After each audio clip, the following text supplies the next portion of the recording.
Welcome, everyone, to the Gig Economy and Direct Sales. I'm Nikki Keohoho, founder of the DSWA, and I'm just so glad that you're here with us today and that you have a desire to learn more about what's going on in the gig economy and how direct selling plays into that. So again, if you want to type into the chat box where you're calling from, what you want to learn today, and there's a lot to go.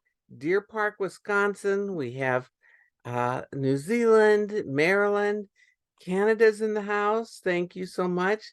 Calling in from BC, and lots of other places. So glad that you are here with us and love Montana. Big sky country. So happy that you're with us, Renee. Thank you for making this happen. It was nice to get to talk to you this week. All right, everybody, let's just get started. So let's talk about the gig economy and direct sales. I've been in this business for over 35 years. I love direct selling. I love everything about this business, and I'm so grateful that I found it early on in my career. Now, it's interesting because a lot of people don't even understand what the term direct selling is, let alone what gig economy is. So let's make a little more clarity around that. Direct selling includes multi-level marketing or network marketing, or social selling is another term that people are using today. It also includes party plan, where there's a host program, and it also includes person-to-person sales for real estate, insurance. We're all part of the direct selling world. Direct selling is a part of the gig economy. So we're kind of under that umbrella. And I'm sorry to say this, but right now direct selling makes up 3% of the gig economy. 3%, very small percentage. And there's lots of opportunity for more growth in our world. So let's talk about the phenomena of the gig economy. There are over 60 million Americans involved in it at this time. 60 million. That's a lot of people. There are we brought in to the economy in the US last year over $1 trillion that we put into the economy. We ought to be really proud of that. And that's with a small percentage of people that are considered in the gig economy, in the direct selling part. There's an estimated workforce in the United States that we have 40% of that estimated that workforce is in the gig economy. Up to 80% may be interested. We want those interested people. How many of you would like to have a few more of those interested people join your team? Yay! Okay, good. I saw some hands go up. That's a good thing, because if they're interested, we got to be reaching out to them. We got to find them, and we've got to speak their language, which we're going to talk a little bit about today. 16 to 17% compound annual growth rate estimated through 2027. That's a big growth rate. A big growth rate. Now, all these statistics right here were provided by my friend John Fleming, who's the author of The Ultimate Gig. You can get that book on Amazon. It's a classroom book, so it has a lot of statistics in it, but it's really good. And he also has a website, and there's some free things there you can find. So take a look at that. John Fleming, he's a wonderful man. So there are some labels that are associated with the gig economy. You may have heard some of these: peer economy, on-demand economy, platform networked economy. Aren't these weird things? I don't know. I haven't heard all these, but they're out there, I guess. Bottom-up economy. I don't want to be on the bottom. I'm just saying. Access to rental economy, real estate and insurance agents, freelancers, direct sellers, network marketers, social sellers, all 1099 workers. That's all part of the gig economy. So we're part of this. We just want to be a bigger part. So we got to work hard and get some new thoughts and some new ideas. So let's talk about the importance of understanding the gig economy. Not everybody does understand it. Not everybody even knows how it functions, and we're not speaking the language of a lot of people that are in there. So who are these people and what do they want? We've got to understand that. So the workforce will be dominated by independent contractors within the decade. 100 million are expected by the end of this decade in the US. I'm just saying that we have a big opportunity once we understand what it's about. So what is it about? It's about a diverse work arrangement. It's an ability for people to work on their schedule. It's an ability for people to feel like they're independent. They want flexibility. They don't have anybody with their thumb on them. They want freedom. By the way, if we make people feel in direct selling like this is a job and they have to show up at work and they have to do this and they have to do that and you need to do this, you need to do that, we're pushing all these gig workers away because that's not their language. So the gig economy encompasses a wide range of work arrangements, including freelancers, independent contractors, part-time workers, and those participating in short-term projects. It isn't a one-size-fits-all. In the past, we all thought that people came to us because they wanted to earn a car, because they wanted to get a trip, because they wanted to make thousands of dollars. It's changed, and we have got to start speaking that language. They're looking for flexibility versus job insecurity. I used to tell people, you know, we aren't going to fire ourselves. We don't have a job. We don't fire ourselves. We like ourselves. So we do well in this business because we get to be independent. With gig working, we offer flexibility. It often lacks the job security and benefits associated with traditional employment. So we've been working on that. And workers may have to navigate unpredictable income streams. It can be like this, not the same month after month, unless we are doing the same kind of work and are willing to put in that extra effort. And it can cause limited access to corporate benefits like life insurance or health insurance or retirement plans, 401k. But you know what? We can still do that. We have insurance through DSWA. If you want to know more, write to info@dswa.org and they can tell you about it. But we brought that in so we could take care of the independent contractor. So you aren't just here temporarily. You're not important. No, you are important. And we want to give you the training, the ideas, the scope of how to be successful in this business. Direct selling does a lot more of that than does traditional gigs. They don't always do that. Here's another thing that's important about the gig economy: skill development and adaptability.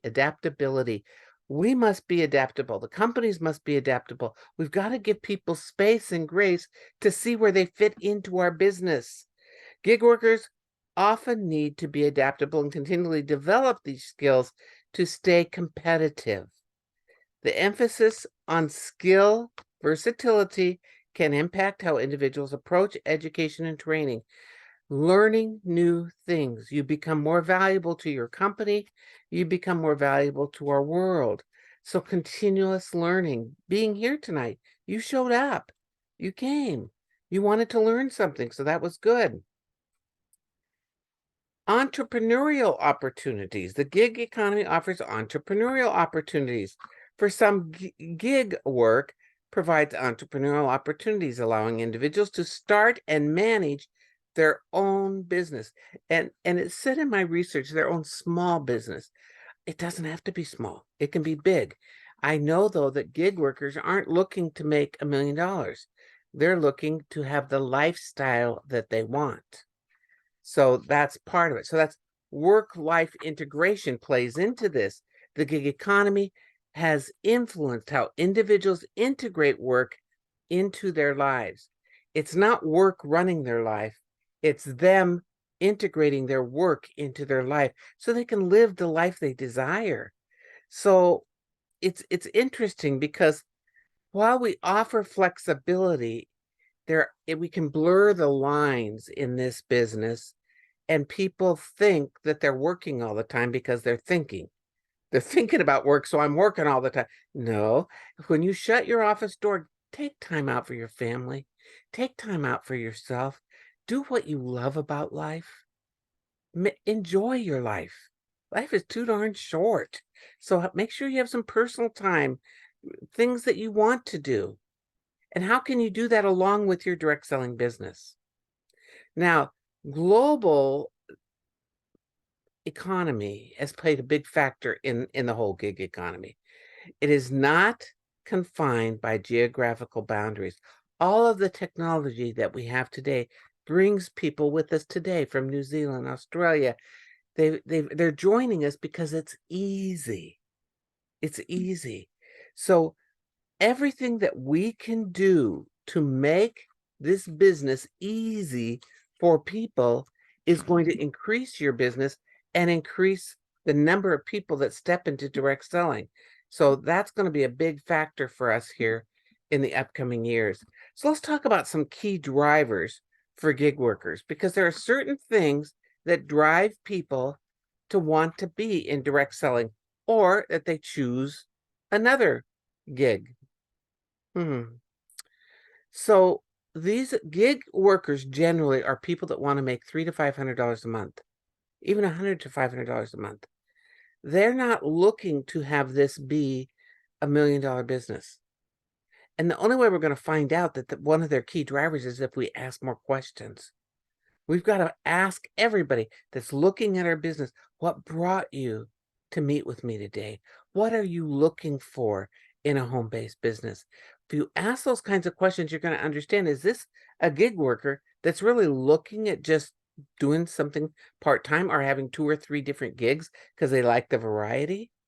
Or are they someone that wants to build a big business? Let them tell you.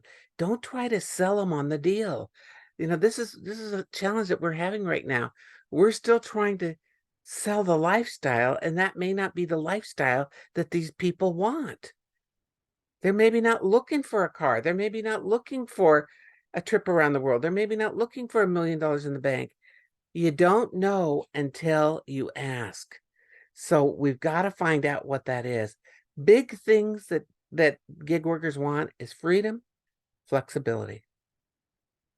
And if they feel like, now on Monday night we have a meeting, and on Tuesday night we do this, and on Wednesday night we do, if they're losing their flexibility, they're not interested in that. Don't tell them 110 things they've got to be doing.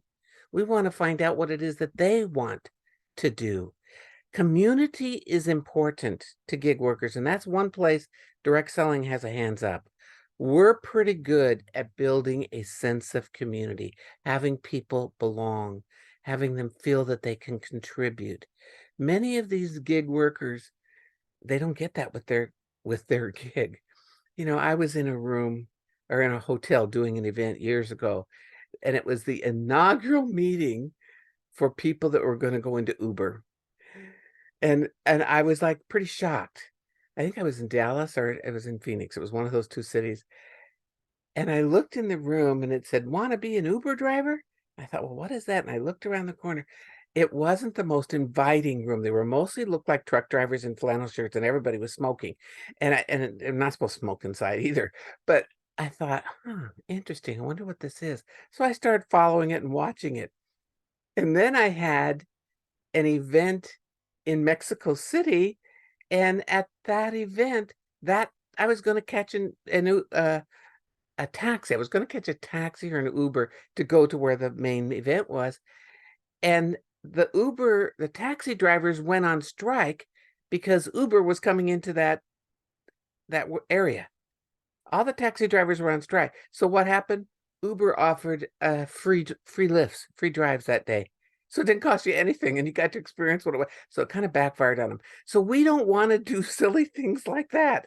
We want to be engaging, inviting, make people feel that this is where they belong. So again, what are they looking for? Flexibility, autonomy. I get to be my own boss. Diverse income streams. Most gig workers work 2 to 3 different gigs. And, in our business for many years, we told people they had to be one company. And we're going to lose a lot of these workers who sell $1 trillion worth of products. We've got to look at that in our policies and procedures. So they want those diverse income streams. They have a desire for independence. Many good workers have an entrepreneurial mindset. They think like an entrepreneur. I mean, I can remember people used to say, because my parents were entrepreneurs. I've been an entrepreneur most of my life, other than a 7-year teaching stint.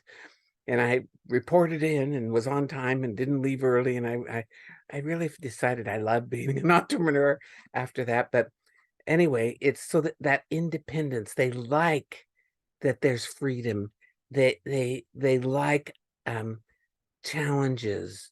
They like managing their own business, even if it's a smaller one.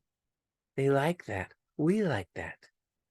So they also, of course, work-life balance is a key factor. And people now are looking at the cost of commuting with a job. They're looking at parking. They're looking at tolls. They're looking at gas, upkeep on a car. A lot of gig workers don't even have a car. They do the work from their phone, from their computer, etc. It's just a different lifestyle than what we've experienced in the past. We must modernize and make a decision to get moving, to get in gear with who these people are and how we can attract them to our business, and for them to see this isn't the old school direct selling. This is today. We understand what's going on out there. So let's talk for a minute about direct selling in the gig economy. There are benefits and there are challenges. I'm curious if anybody wants to type into the chat box. I'm curious what you think are some of the benefits or some of the challenges, because I feel like um, sometimes we forget how lucky we are and how many good things we have going on in our life. So let's talk about for a minute some of the benefits. We offer training. We offer good training. We offer an association for the people that are in all different kinds of gigs. We can learn from each other. Training, coaching are important skills, and for them to develop, but also to receive. So we have a hand up on that's a benefit that we offer training, because a lot of other people, they'll say, hey, all you need is a driver's license and a little bit of insurance and you're ready to go. There's not much training that goes along with that. We have extensive training. Liability, I want you just to think about this. Your company has extensive liability insurance for their products. So if someone takes a nutritional supplement and they're going to go after somebody, it's not going to be you. They go after the deep pockets. They go after the company, and they carry extensive liability insurance. You have corporate support. If you're having a challenge with something, you can go to the company and they'll be there for you and answer whatever questions you might have or guide you where to go. Research and development, big research and development departments for all these new products that they're coming out with, because you want to have something new, you want to have something different, and they're always working on that, and so that they can get that to you at events and so on. So let's just talk about some of the challenges for a minute. But anybody else, residual income, you got it, Joyce. Very, very important. Personal and professional growth are overlapping, the flexibility. Boy, we got some good answers in here. I love this. Ability to choose your level of income and whether you want to make a side hustle or a full-time job. So true. That you get to choose. It's how much work you're going to. There's no cap on you. There's nobody saying you can only make this amount. And all you need to do is this. You have an open book for wherever you'd like to go in this business. Credibility of the industry. We've been around a long time. And our companies, many of them have been around a long time. We have credibility, longevity. There are people that have been highly successful in this business, whether they chose to do a little bit or a lot. It gives them a choice. Let's talk about some of the challenges. For many people, income instability can be a challenge. But when that comes up, I like to say, how consistent are you in what you're doing? How consistent are you in your work? How consistent are you in how many activities, income producing activities, are you doing? And by the way, I'm going to remind you, don't try to write down everything I say. You're going to get this recording. Listen to it again, share it with your team, because or maybe share it with your company owner. I don't know. But I feel like we've got a huge opportunity to grow the direct selling world in the gig economy. Wendy, thank you so much. Says setting your own hours. You have to be consistent and disciplined. That can be a challenge for people. And then people start thinking about, I should be doing this, I should be doing this, and they think that they're working. So i- inconsistency, you can expect inconsistent income. This will develop your discipline if you stay with it. The people that come in the front door and go out the back door are the people that we really didn't share what this is about. Because sometimes we set a feeling that this is easy. No, direct selling, any kind of work is not easy. It can be a simple, duplicatable process, but you have to go to work. You got to get up in the morning and go to work. You've got to block off time for work. It's totally up to you how you go about it. But if you're not consistent, don't expect consistent results. For some people, the lack of benefits is a challenge.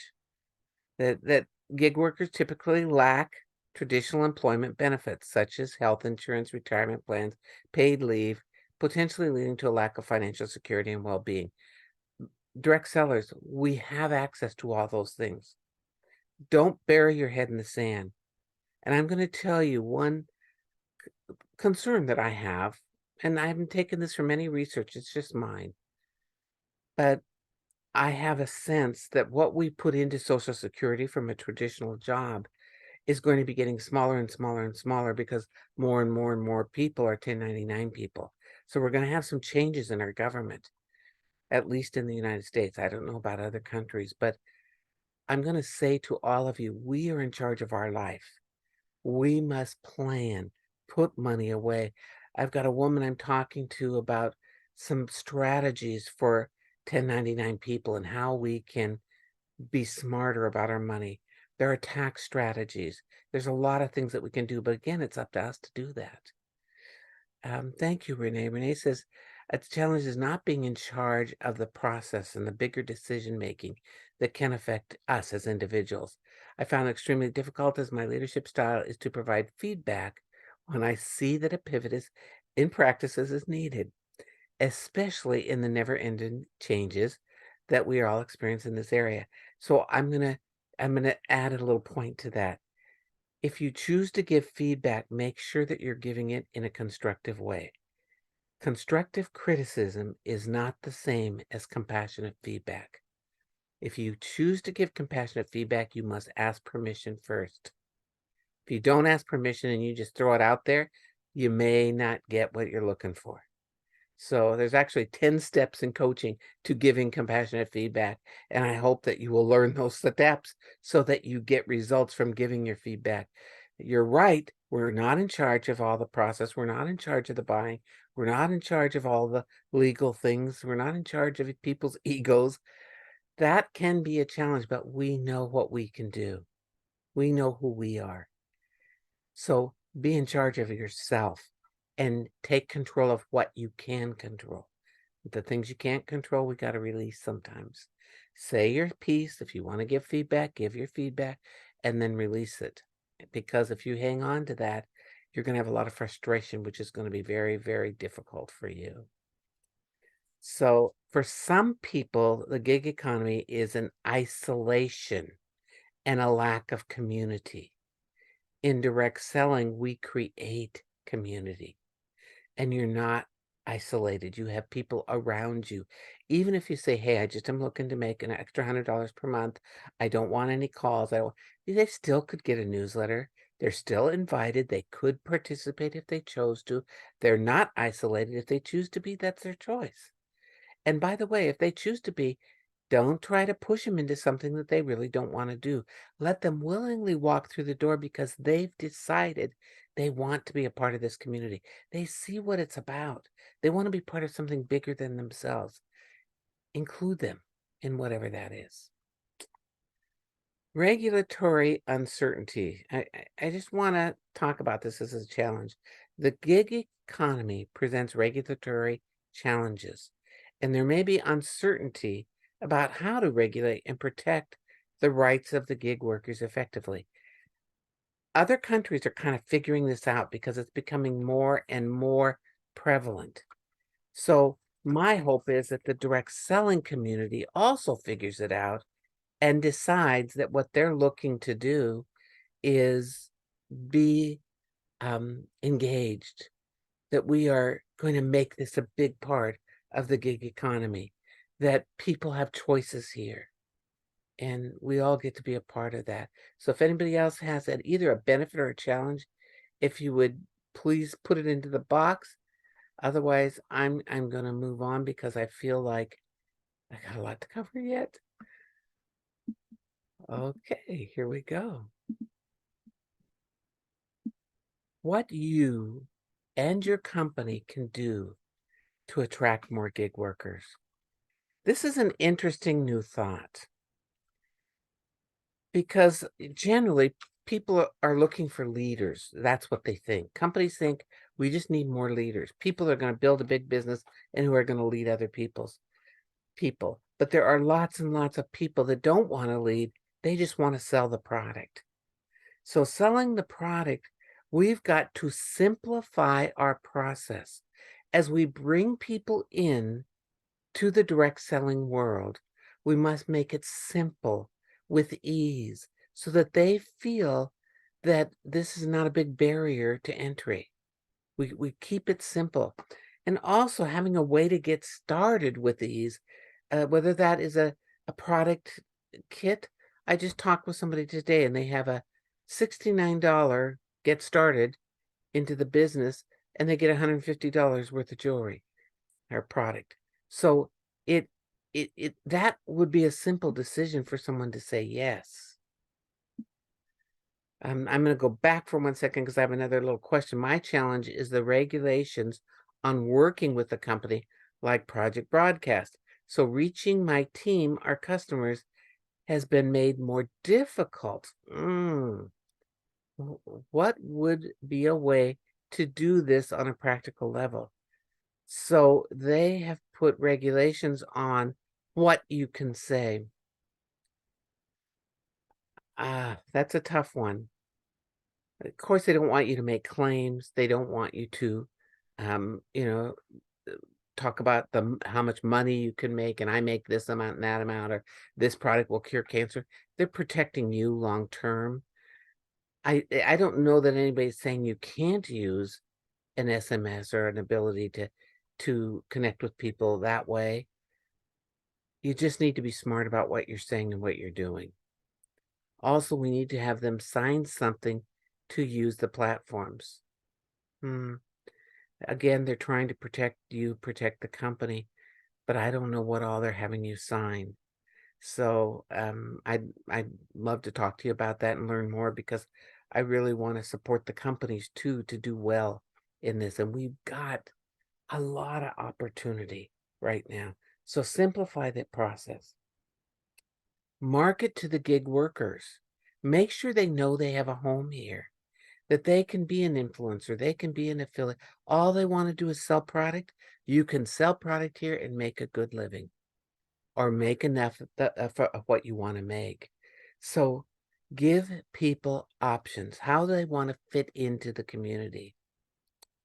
I know that I see people trying to only sell to leaders to build big teams, and they miss all these little side gig people. So whether they want to sell $100 a month or have an organization that sells $1 million a month, there's a home for these people. Let them know that. I also, I really believe this too, that some people think incentive trips are only for top leaders. You could make an incentive trip. I worked with a company that had something called the President's Club. It was totally based on personal sales, not on group volume, not on recruiting. It was totally based on personal sales. Those big sellers worked hard to earn this trip to wherever it was going to be. And that incentive and being part of the President's Club for a whole year, they qualified. There were special calls for them and so on. And they were really primarily about selling. There wasn't a lot of talk about recruiting.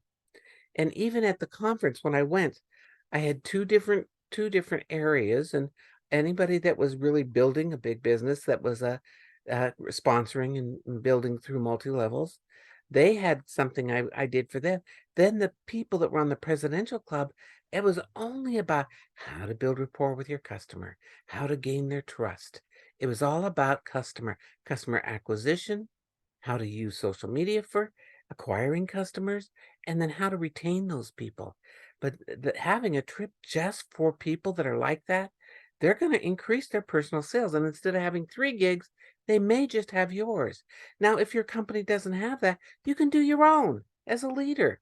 Do your own President's Club or Top Sales Club or whatever you want to call it. Find a creative name and call it something, and honor those people. They got a special dinner at the convention. If they went to the convention, we had special events. I traveled to many of those events, all President's Club people.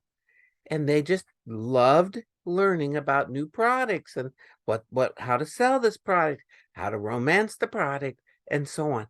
How could I sell more? We love that. Plus, it's going to help us as a profession that we have a lot of people that are customer oriented. It's going to increase our customer to distributor ratio, which is going to help keep all of us out of trouble. So that those are just a few ideas. Who else has another idea? I would bet Robert does, but anybody else have a great idea? Robert, if you have a good idea, unmute yourself and share it with us. Maybe I need to unmute you. Maybe it's me. Let's see. I might have blocked everybody in something. Oh, there you are. Okay, what ideas do you have for us to increase these gig workers and have them join us and want to be a part of it? Well, I think something that companies aren't doing enough of is they're not having consistent opportunity events and calls and getting in front of new people.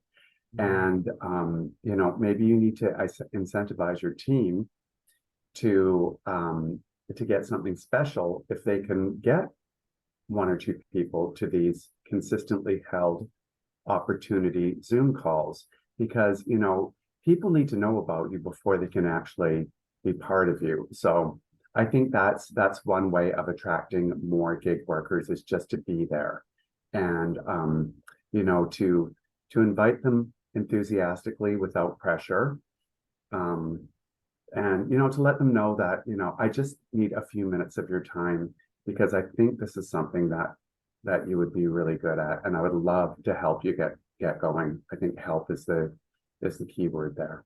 Mm-hmm. And even support. I would like to support you Yes. to move forward. We don't want to attract the helpless. Be careful with that, folks. We support everybody, but different word help is a different word. And a lot of people use it, and it does okay. But I'm working on getting people to use the word support. Right. Excellent, Robert. Thank you. Does anybody else have something that you think could make a difference? You can unmute yourself, and that you think would be a good way to attract more people.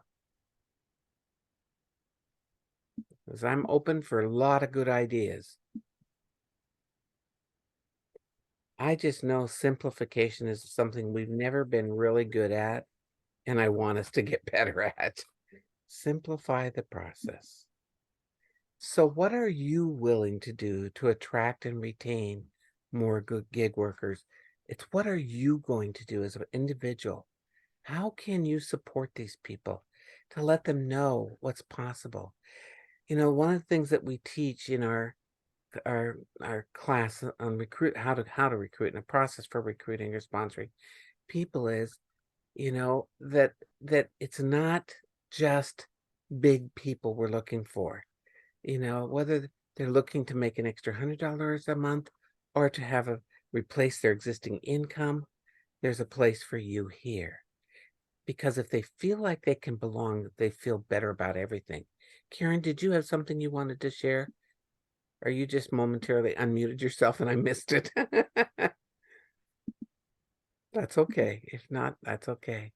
So I'm just happy that all of you showed up today. And I'm hoping I gave you just a new idea of who these people are that are out there that are looking for you. They're looking for us, the direct selling profession. We must open our arms and open our hearts and open our minds to receive people that maybe aren't just like us. Sometimes we get frustrated with individuals that want to do one party a month or that want to just sell the product to a few friends and family.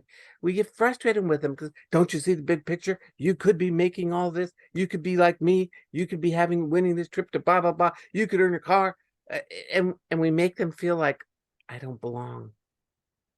That's the exact wrong thing for us to be doing. So each of us can take a step to engage and invite and be open to all different kinds of people. People that just want to sell a little bit, people that want to do a little bit more, or people that really want to build a big business. They're all welcome in our world. I want to tell you about two things that are coming up. There is December 5th and 7th. This is that process that I was telling you about. It's called Multiply, the Power of Team Building. And it's a two-part class. And the link is right here. If you want to take a picture of this, you can. The link is, oops, I just told you could take a picture and then I exited out. Oh, this is so good. Let me try this again. Here we are. Okay, so what it is a two-part class, and it's going to be all about recruiting and how people sabotage themselves in recruiting and get the 6-step proven process. So if you're wanting to build a bigger business and recruiting is part of your game, you're not one of the gig workers, just wanting to make a couple extra $100 a month, this is a good class for you. And you can go to that link and you can find it. Then we also have our Coach Excellence School that's coming up. This is level 1. It's the first step in really learning how to coach. It's not, we do coach you in the class, but it's learning how to coach. There's certain skills you must learn to be a good and an effective coach. It begins January the 9th, and the information on that is right here. So I'm looking forward to having you join us on either one of those classes. This is how you join our community online. There's lots of good information. We have lots of good classes. We have an app that you will receive when you become a member. It's $8.95 a month, $8.95. It's not a big expenditure, but you get a lot for that $8.95. So I'm going to get out of here and take us to just seeing your beautiful faces. So who has a question, comment, aha, something that was like, this is December of this year. Thank you, Jermaine. It is December, like next month of this year, 2023. Sorry, I wasn't very clear about that. And the other coach school starts in January 2024. Thank you, Wendy. I'm glad that you love the app. That's a good tool for you. So no dumb question. Ask whatever you want, share whatever you want. I'm here for you. Got a lot of people that have joined us, and I want to make sure that we get you as much as we can during this time.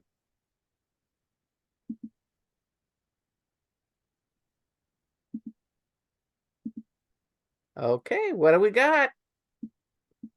Excellent information. Thank you, Robert. To incorporate, when discussing our opportunity, we've got to be incorporating it, all of us. Thank you. Talk about the gig economy and your opportunity and who all's doing it. I mean, there's millions of people. It's a good thing. Anyone else? This was from Renee. I have been making VIP boxes to send out to the ones who want to just be an influencer on social media. Well, that's good. So then they have a little box and you're telling them about it. And I give you credit for making it. I would just tell them how to make it, but good for you. A little extra effort there. That was nice. A good leader. So find whatever tools you need to get those people out and make it easy for them. Learn about social media. Talk to those people on social media. Looking for part-time or full-time income. We love you all. Let them know. Anyone else? What was your biggest takeaway from tonight? You can type it into the box, or you can just unmute yourself and share it out loud. I'm so happy to see some of you old timers in here coming back, and a lot of new people tonight. Thank you for joining us. This is your free chance. And by the way, if there's something you want to be coached on, I can coach you on something too. This is an opportunity for you. I always stay on afterwards because you never know what's going to come up, and I always learn new things, and hopefully you will too. So AHA was to market the fact that they do not have to team build, but just earn extra cash. That's an AHA for a lot of people. There's too many of them sitting out there waiting to find an opportunity, and your opportunity could be the opportunity. So I'm glad that you captured that. Thank you. Anyone else? What is your opinion on relentless efforts by the FTC scrutinizing the direct selling industry? I'm sorry to see it happen. It's a good question, Jermaine. They're coming after us. We did have a big win this year, and that kind of maybe will slow them down a little bit. We just all got to keep our nose clean. We can't be doing stupid things like making claims and not bringing in a lot of customers and things like that. We've got some responsibility here too. I feel that they've gone a bit overboard and they don't really understand our profession. I'd like to be in a room with them, and I promise you I wouldn't beat them up. I wouldn't do that, but I would certainly share a few words for them to think about something maybe in a different way. I just want our companies to do the right thing, and I want them to do the right thing by us. We all can get better at what we do, and so we don't have all that drama. Thank you for asking, and I hope that I didn't offend anybody. Anybody else? And you were right in the word relentless. They have been relentless for the last couple of years. My big takeaway is not to limit myself to ones who want to build a big business, but to be more open-minded, open my heart to everyone. Let them feel they can belong here. Beautiful, Karen. Thank you for sharing that, because I know that there's a big emphasis right now in our companies on recruiting. And everybody wants me to talk about recruiting at their events coming up because recruiting is down, but I'm going to also include in there about the gig economy. We can recruit gig workers and they contribute a lot, and they're not usually high maintenance because they have one goal: sell product. They don't get into a lot of drama, and they don't get really involved in a lot of things that are going on around them. So I'm happy that you're going to open your mind, open your heart, open your community to lots of different kinds of people, whether they want to build a big business or not. I can remember a girl when I first came into direct selling. I was kind of shy. I was really shy, actually. I was afraid to say my name. I had to stand up and say my name in front of the group, and I was like, my knees were shaking. It was not my thing. And try saying Keohoho when you're nervous. It's not a good thing. Anyway, I can remember one girl had talked to me beforehand. She goes, I really don't want to build a big business. $100 to $200 would make a big difference for my family. So I just want to know, if I sell this product, could I make that much? How much time would I need to invest so I could make that much? And the whole thing that night was on how to build a big business. And that woman walked out of that room. She didn't register. She didn't register.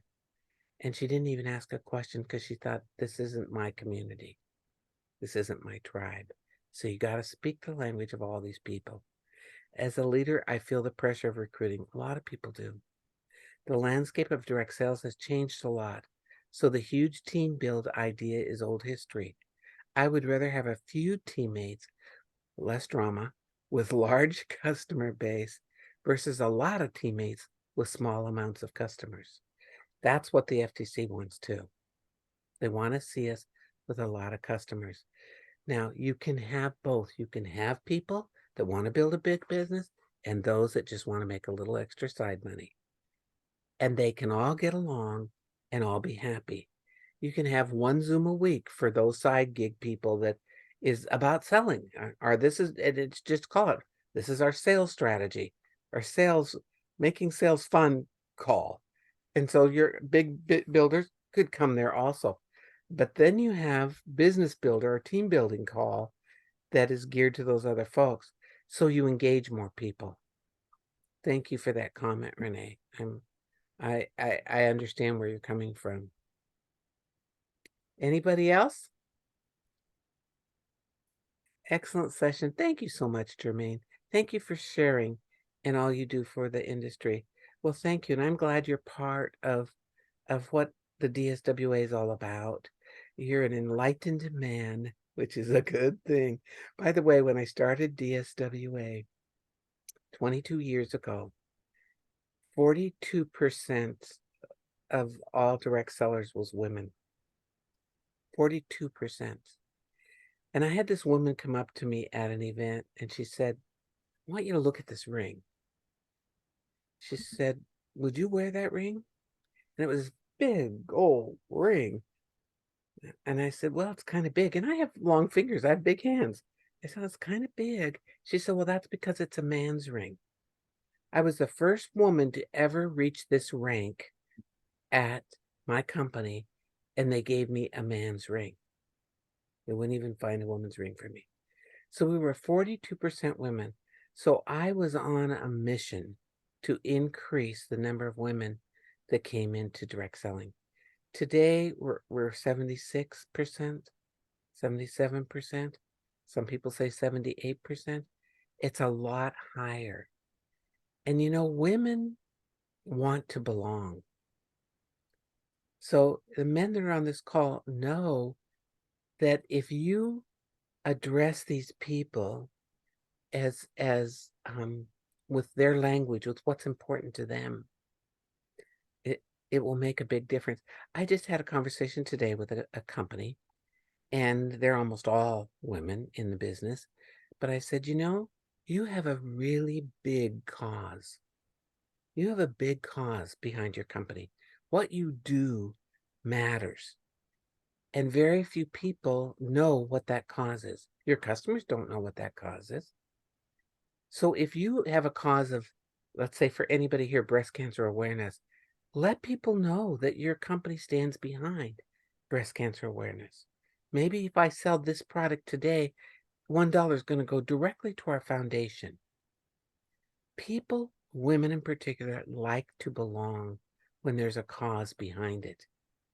And again, you're going to attract more people that want to sell the product because they want to support the cause. Well, there's no more questions in the inbox, but most of you stayed the whole time. I'm really proud of you for doing that and for wanting to learn and for caring about growing your business. I have one last comment here. Kidnappers. We've been calling them that for a long time. I came in late, and you may have shared it, but what is the best way to find those who just want the gig option? By asking questions. So what's important to you in having your own business? What made you decide to meet with me today? What are you looking for in your gig? If they mention the word gig, all right, if they're saying I just want a little side money, they're gigger. That's what they are. They're not just there to get the kit. They're there because they want to sell the product. They're going to buy some products to begin with or get some products in that kit, and it gives them a tool to sell. Be happy that you've got people wanting to sell. Thanks for that question, Joanne. I hope that supported you. Okay, everybody, have a great day. I'm wishing you the best in your business and in life. I'm wishing you a great holiday season, that you sell. You attract some other people that want to sell, people that want to be holiday shoppers or help others to be holiday shoppers, save people time, that get them in the business and start selling now. They can get their Christmas gifts free, their holiday gifts free with what they've made. A lot of ways to make that happen. I have a It's not this week, it's after Thanksgiving. I have a new Aloha Friday that's coming out onto the app, and it's just about that, how to make the most out of the holiday season. Enjoy and bless you all. Take care. Bye-bye.